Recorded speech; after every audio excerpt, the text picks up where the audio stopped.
What's up, everybody? My name is Chris Mayer, and you're tuned in to The Bit Show, the Boston Indies talk show and happy hour, of course, presented by Boston Indies, Boston's home for independent games. We're back. It's 2021.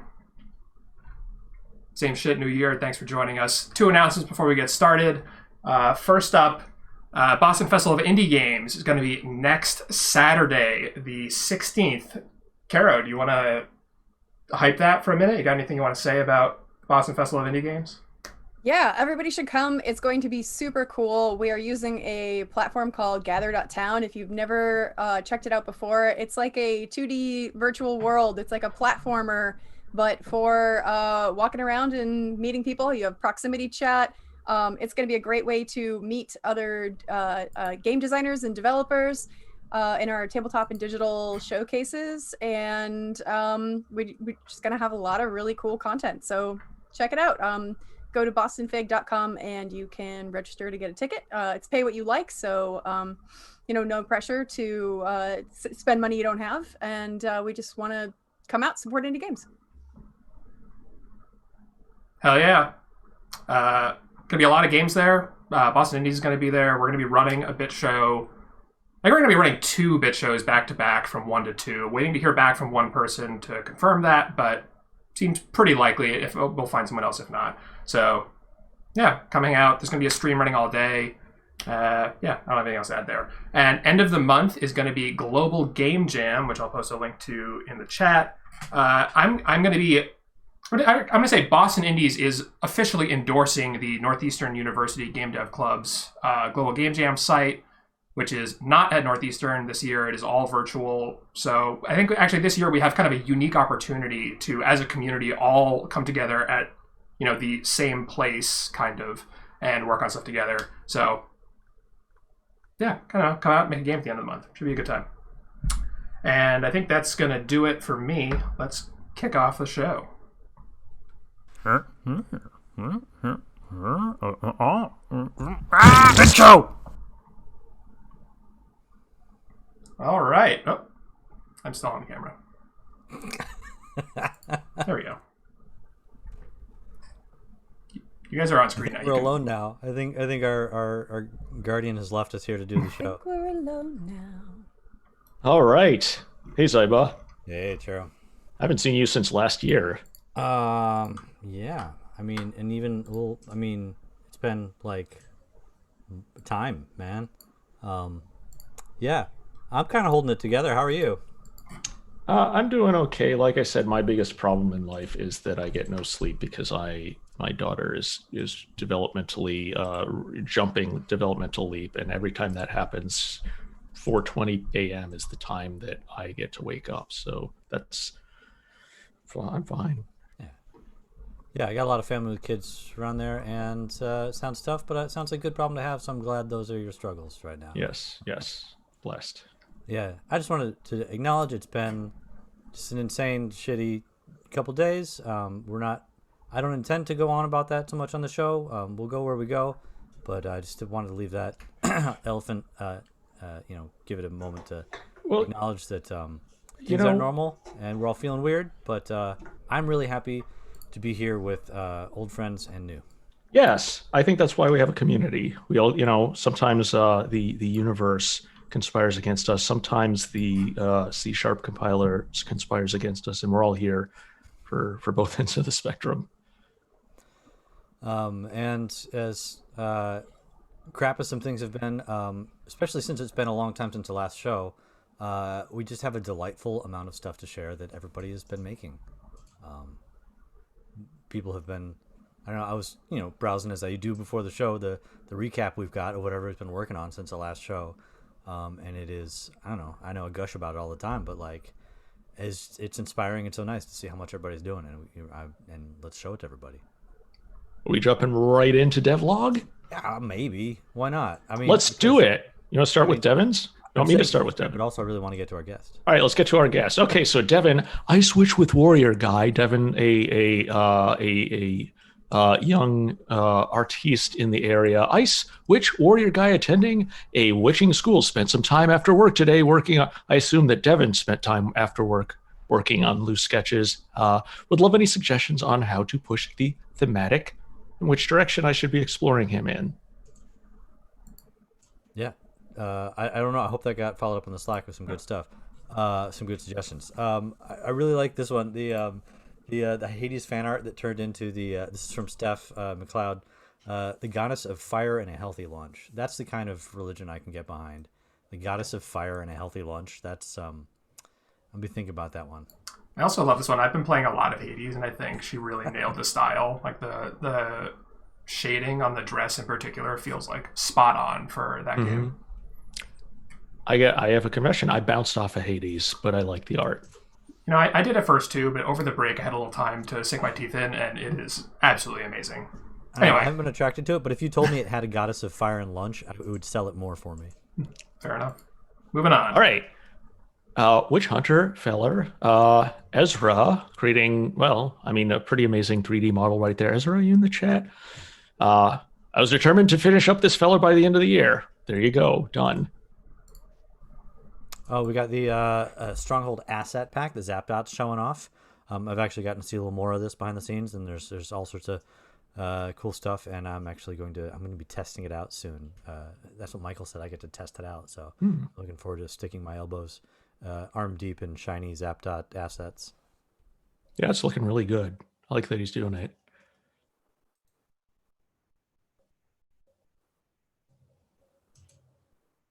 Okay. This is us. I don't know if we get audio. That we just did a really quick teaser of I pulled Alicia aside and had her do a song. My wife sing a song about the mayor of Boston.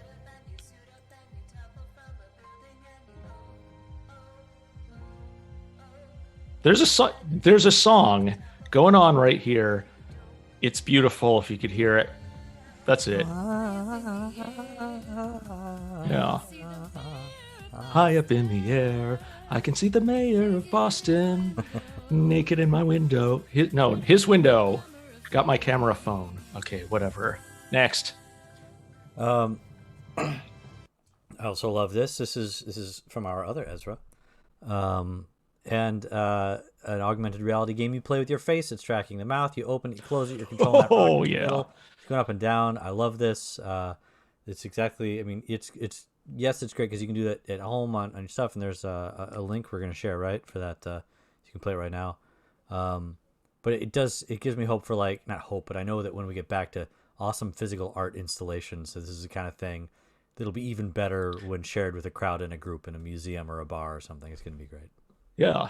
All right. Next up is Yali posted Vine Kid. Vine Kid is a momentum-based platformer inspired by difficult room-based platformers armed with nothing but a grappling hook vine. You have to walk, jump, and swing your way to the end of over a dozen rooms. Looks nice. Our Kate, who has been on our show, is sharing the most charming play on words actualized into a real thing. Otter PG. Which is just oozing with charm and character. And we've got an itch.io link, and you should all check that out because Kate's amazing. So Kyle mentioned that stickers are pretty interesting on Steam. Pushed some animated stickers out yesterday for Emily 2, and one is number 5 most popular on Steam. So if you're not doing stickers on Steam, do stickers on Steam. Saul is making much more advanced fighting and critical attacks with his bugs. This is I feel almost like it's just I don't want to. I in no way can absolutely take ownership of it, but Saul's been so regular in sharing progress with us that I feel some sort of sense of I am there because I'm watching it grow with every show. So thank you, Saul, for continuing to share your exciting bug adventures with us. Next up, Gavin, if you're, I think Gavin was in the chat, messing around with different ways our character could wield a weapon and made this neat little spin move. He forgot to make the outer ring not spin, but you know what? I like it. And Evan Martinez is showing us a bunch of character customization stuff with their Gladiator project. This is one of those things that just myself as the game programmer side of me just looks at this and just sees an incredible amount of work getting done to rig everything up and do all that, and it's very impressed, and he's saying that yes, the interface leaves much to be desired, but I can, as a game dev, I can see right through this and see like, no, you've done so much work here. You just make it pretty. I mean, that's okay. Not to minimize making these pretty. You get my point. It's impressive. It's a lot of work. Good job. And last but not least, Manny, who is also in the chat. So Iron Tail did some boss polish stuff earlier in the week, working on some explosive effects on the lower right. I like the style. Yeah, it reminds me of Freedom Planet, a really elaborate pixel 2D game. I have not played. Very polished looking game. That's why I'm reminded here. But. Excellent. All right, that is the game devlog. If you want to share anything for the next show, share it in the Slack devlog channel. Yes, impressive and inspiring all around. Thank you very much. Cool. And now, please allow me to introduce today's guest. Today's guest is Caro Murphy, the founder of the Boston Festival of Indie Games and a former leader of Boston Indies for over 7 years. If you don't know them, but you've been around the Boston game scene for any period of time, this is when a little light should flicker on in your head as you realize, oh, I've been benefiting from their work for years. All of their professional work as a teacher, organizer, producer, marketer, director, artist, and performer sum up into a story of a leader who makes more than their own dreams come true.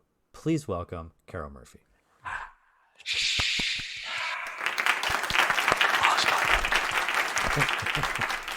Hello. And that's it for the show. Oh, I'm sorry.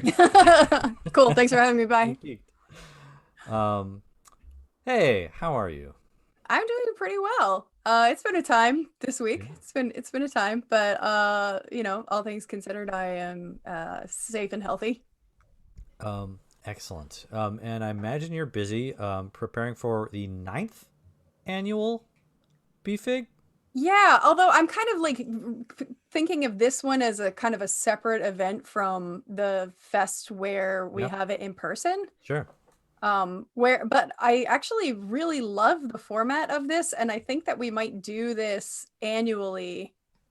Just keep doing it annually, because one of the benefits of having the virtual show is that we're able to be much more accessible in a number of different ways, and also host people from a bunch of different countries who might not be able to travel here. So it's actually a cool format, and I'm excited that we found this platform for it. Yeah, I really want to dive into a couple of things there. So there's you're almost jumping ahead on my questions. If you're just saying all the exciting things to me. Sorry. No. Sorry. How dare you? Be more boring. To the king, baby. So I guess I wanted to, because I assume most of our audience has probably even shown at BFIG or been at BFIG, but Boston Festival of Indie Games. Could you maybe say a little bit about like why you created it, what its goals are? Yeah, so our mission statement for Boston FIG is to foster the next generation of game creators. And the way that we do that is by having events that are both public facing as well as like aimed at the current existing game creator community, in order to showcase what people are doing, and also get people who are normally don't have the same kind of access to games that that a lot of people would think. I don't know what I'm trying to say. Get new voices into game creation, basically. Like we I think that our community is largely cisgendered and white and male, and that tends to be, we end up with like the same stories being told over and over again, and that's only going to change if we make an active effort to change it. And making an active effort means putting time and money and education first, and that's what we're trying to do. That's awesome. Being virtual, being not physical here, and as part of your mission is to, I guess, remove some of the implicit and explicit I don't know, crap that comes with being physical.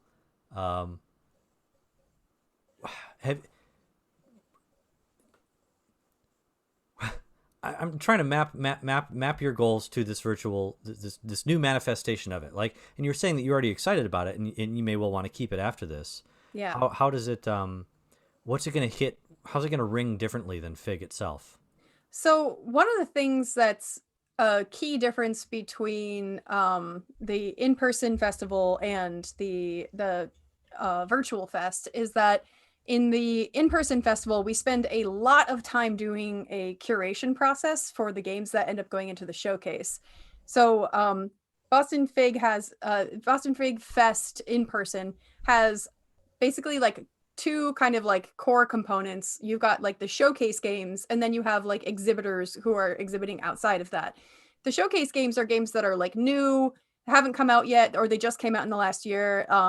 And they are in a competition in a bunch of different categories. And then we have a very lengthy curation process and a very involved like curation team who plays all the games and and gives them ranks in their categories and tries to figure out like how do we award one of these games like the winner of this different category. And the virtual fest is not going to have any of that. Now, on the downside of that is that we don't have the competitive, portion of it, which a lot of people really love the Figgy Awards and really, it's a really big honor to win an award.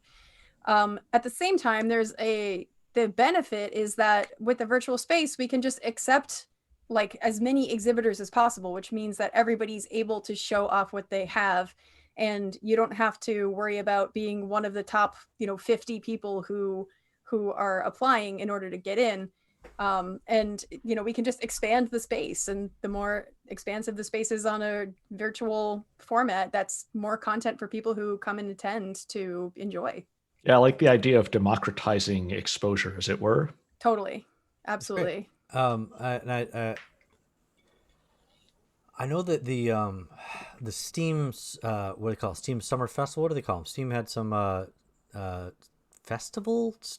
Yeah, I mean they have a bunch of festivals, sure. I know that a lot of developers felt misled and sad about how many games were in there, as if they weren't getting the spotlight that they felt they'd prepared for. Mm-hmm. What is your virtual physical setup like that's going to give people like their space? Can you say like what's it like to be participating in this virtual festival so that you feel like I'm here, I'm representing myself?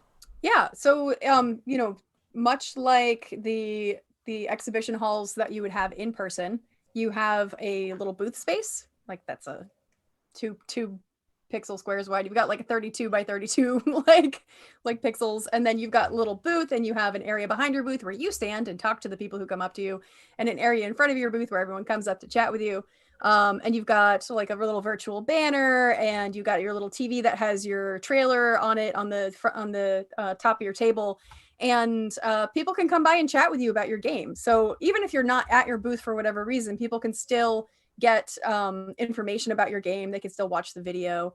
But one of the things that's cool about the way Gather works is that you'll spawn at random points, and so there's not going to be a bad spot, because when you walk into the digital hall, it can connect into the tabletop hall because it just can circularly connect. So you don't have to worry about people not being in a good spot, whereas in physical space, you do have to worry about that traffic flow, because people bunch up right near the area, the front, because all the games in the front, like, just get their attention, and then they get stuck playing those games, and then they don't end up filtering through the halls.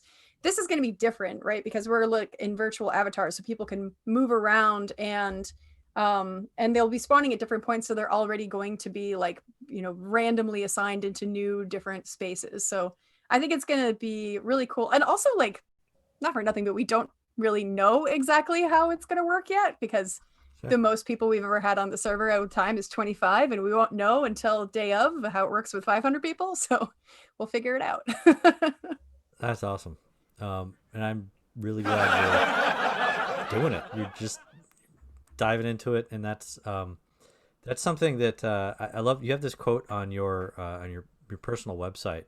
It says, "I breathe magic into the mundane." Yeah. Not that I would call this mundane, but it is certainly, you have been certainly breathing magic and life into BFIG and the things surrounding it. Thank you. And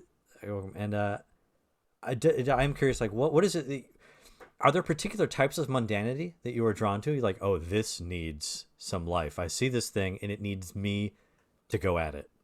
I'm constantly intrigued by things that like I really love like whimsy and finding whimsy in places that you don't normally think of whimsy. Like I'm kind of the person who I walk into the subway and I'm like, oh, what if there was like a secret society of people who lived in behind this wall in the subway, and then like what would that be like? And then I can create a game in which that happens, and the letters in different train stations spell out something, and if you put them in the right order, then you get this like a clue to this puzzle which brings you to this place. Like there's so many possibilities for like creatively thinking about the way that the world just exists for us, and you can make magic out of literally anything that exists.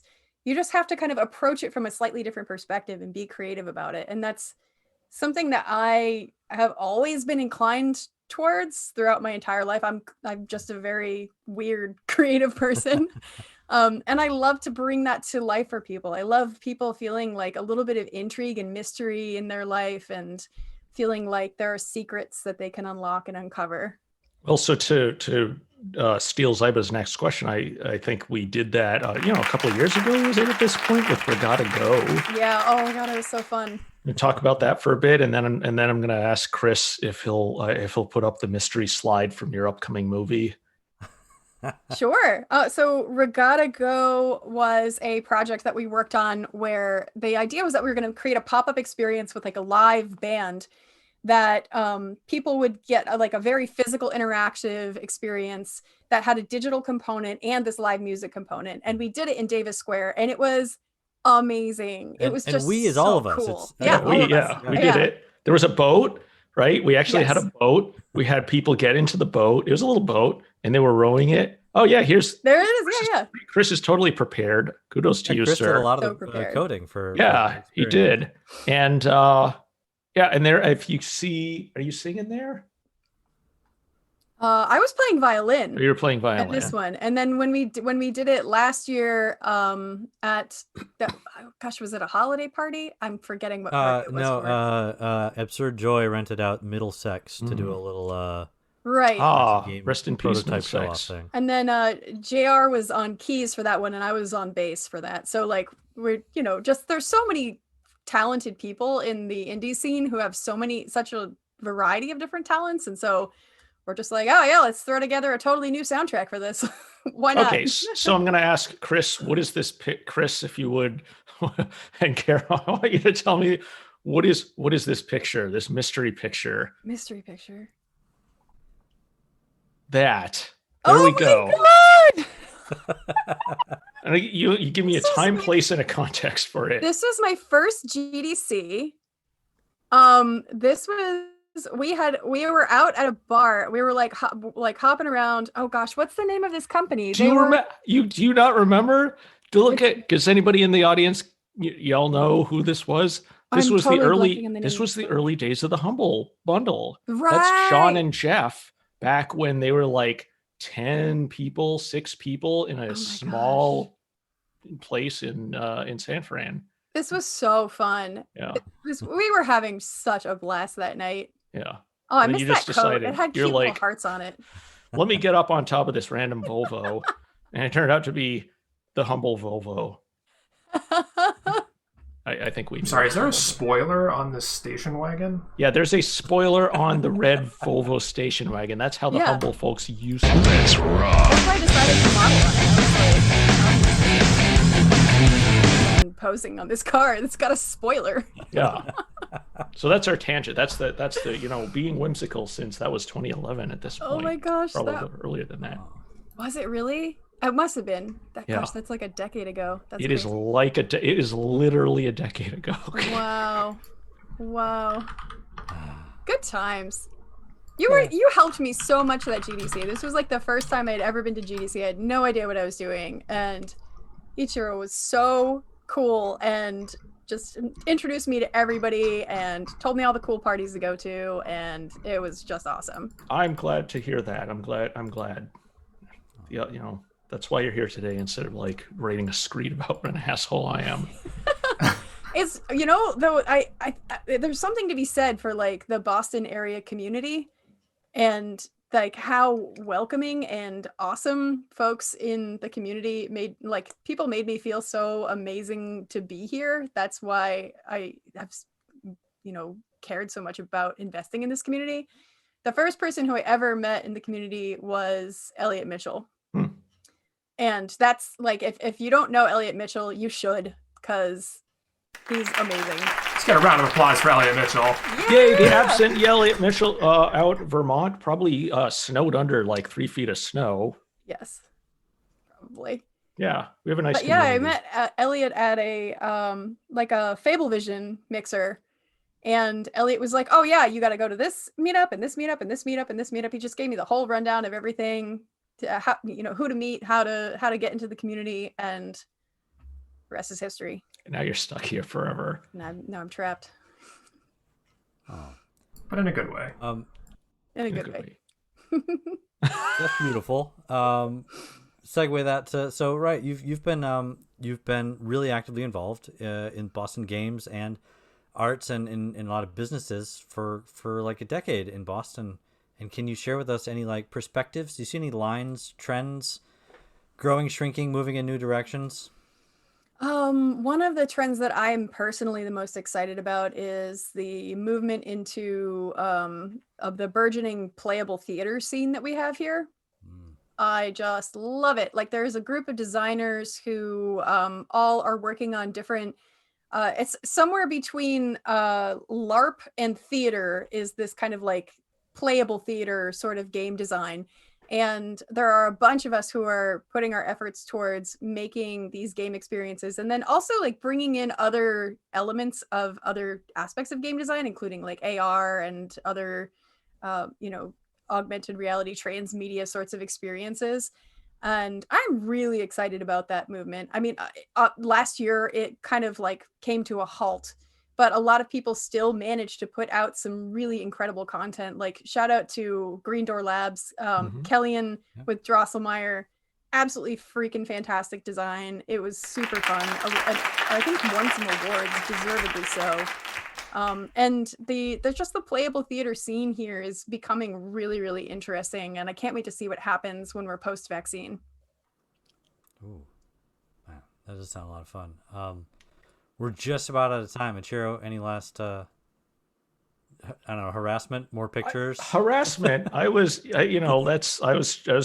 bringing back good old memories. I guess next week I can pull up the pictures of us, you and Ziba at, what was that diner? I don't know. The Boston community is good. And I'll stop bringing pictures of our guests up on when they stop doing crazy shit. You have my permission to post crazy pictures of me always. Perfect. I mean, that was pretty short. We could keep going. If you need to bail, I can hop in. I don't know. Why are you laughing? Hi, Chris. How you doing? What? I like how for once we're sort of on our schedule. Like, all right, we actually had a schedule we set out like a year ago. Like, and Chris is like our actual time slot, and the producer chimes in. He's like, "Oh gosh, you want to keep going, man? We're just gonna keep going." Look, I just thought I would offer it. If no one wants to, we can move on to the happy hour instead. It's not right. We're not ending the show. We're not ending presents. We're getting to the stage where everybody gets to talk to Caro and to learn their wisdom and to learn how to play violin and the bass guitar. Apparently, that's pretty awesome. I was a music teacher before I moved to Boston, and during that time I learned. So I played violin from a young age, but I did not play multiple instruments until I became a music teacher, and then over the course of that time I learned to play basically all of the orchestral instruments, just like a little bit. And once the skills start to translate pretty quickly once you have the hang of it. Okay, so we'll be doing a Boston musical jam. I learned something new today.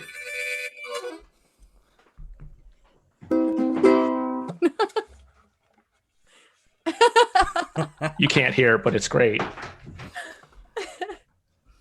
All right. Carol, how can people follow your work or connect with you or learn more about your magical doings? Great question. I think that the primary place to follow me for updates about my work is probably Twitter right now. I've been doing most of the dropping of information on Twitter because it seems to be the platform that people are going to for like TTRPG stuff and game design stuff in general. So my Twitter is Caro Mur. My handle on everything in the world is Caro Mur, CAR0MUR. I am working on a bunch of really cool stuff. One of the things that I'm working on right now that I'm very excited about is a comedic parody tabletop game that takes place in a wizarding college. It's called Boil's Wizarding College. So expect that to come out in springtime. We're doing 10 episodes. Very, very funny, very diverse cast. So keep your eye out for that. And yeah. Excellent. All right. Thank you so much for being here with us, and we invite you to join the happy hour that's about to happen, and everybody else, and throw it back to you, Chris.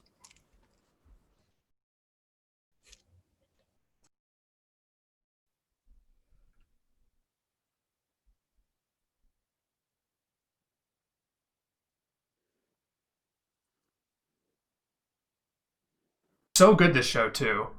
This is like the best tech episode that we've had, and then right at the end, just had to screw it up.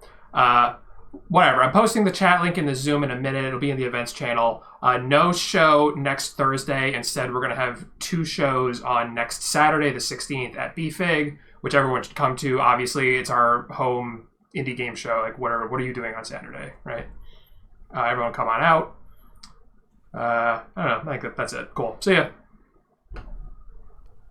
Oh wait, let's play the intro song one more time. Why not?